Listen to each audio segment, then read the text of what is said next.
FEPA andiany fa 7 na ny tsenabean'ny fiompiana sy ny vokatra azo avy amin'ny biby. Tanterana ny efatra hatramin'ny 4 Mey 2024 etsy amin'ny MP Nanisana Antananarivo. Fotoan-dehibe entindreo mpisehatra amin'ny tontolon'ny fiompiana sy ny fanodinana ny vokatra azo avy aminy ary anomezana fahafampo ireo mpanjifa eto an-toerana sy avy any ivelany. Trano eva maro misy ireo vokatry ny fiompiana no aranty eny an-toerana. Mandritra izao etsika izao. Tonga nanome voninahitra ny lanonana ny ministra lefitra misahana ny fiompiana Dr Raymond izay mitondra ny mahazava-dehibe ny tsenabe toy izao sy ny anjara briky entin'ny fitondram-panjakana amin'ny alalan'ny ministeran'ny fambolena sy ny fiompiana.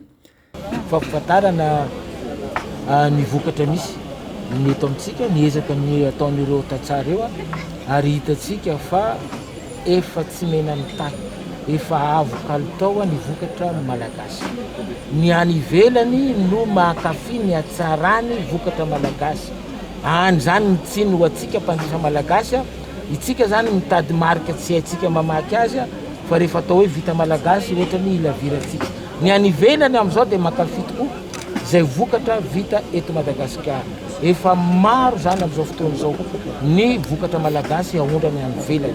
Nefa ny fitondram-panjakana to tsy hamelo satria ho takina hamatsy ny tsena anatiny aloha zay vao hamatsy ny any ivelany. Marina fa hoe ny tontolon'ny fandrarana tsy azo iferana fa ny zay zany ny safidina atao fitondram-panjakana mamokatra aloha ho an'ny malagasy, ny ampany no alefa ny any ivelany. Ka zay nanentanana ny mpanjifa malagasy hijery ny vokatra malagasy fa tsara kalitao ary tratrany fahafambiditsika ny vokatra ny eto amintsika.